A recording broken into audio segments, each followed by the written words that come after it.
अजीज़ान हम वतन मुल्क और मिल्लत के पासवा हमारे रहनुमा खून जिगर से सींचने वाले असातिज़ाए किराम दूर नज़दीक से तशरीफ फरमा मेरी माँ बहन मैं काजल खातून आप सबों को सलाम आदाब व नमस्कार करती हूँ।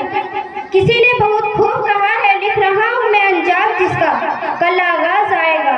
मेरे लहू का हर एक कतरा इनकलाब आएगा।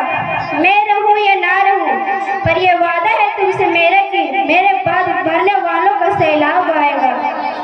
बाबा जी भीमराव अंबेडकर, जिन्हें संविधान निर्माता कहा जाता है, जिन्हें हम फादर ऑफ कॉन्स्टिट्यूशन कहते हैं, जो हमारे कॉन्स्टिट्यूएंट असेंबली के ड्राफ्टिंग कमेटी के चेयरमैन थे, उनका नाम लेकर मैं अपनी तकरीर का आगाज करती हूँ, क्योंकि मैं जानती हूँ कि आज मैं एक लड़की होकर इस स्कूल की डाइस पर खड़ी होकर आप लोगों के दरमियान अगर कुछ बोल पा रही हूँ तो सिर्फ इसलिए कि बाबा साहब भेदभाव के खिलाफ बहुत लड़े हैं और उन्होंने लड़कियों को, पिछड़ों को, दलितों को, आदिवासियों को संवैधानिक तौर पर यह ताकत दिया कि तुमसे कोई जात पात या जेंडर की वजह से भेदभाव नहीं कर सकता।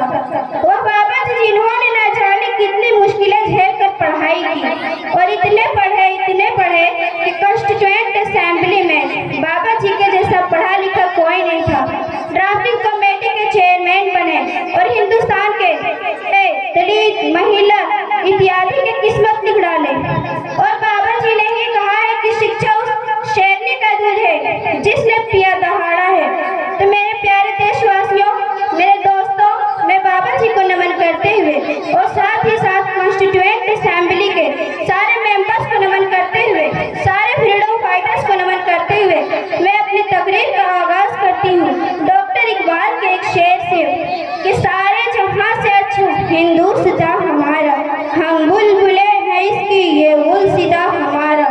यूनानो मिस्र और रोमन सब मिट गए हैं जहां से अब तक, मगर है बाकी नामो निशा हमारा।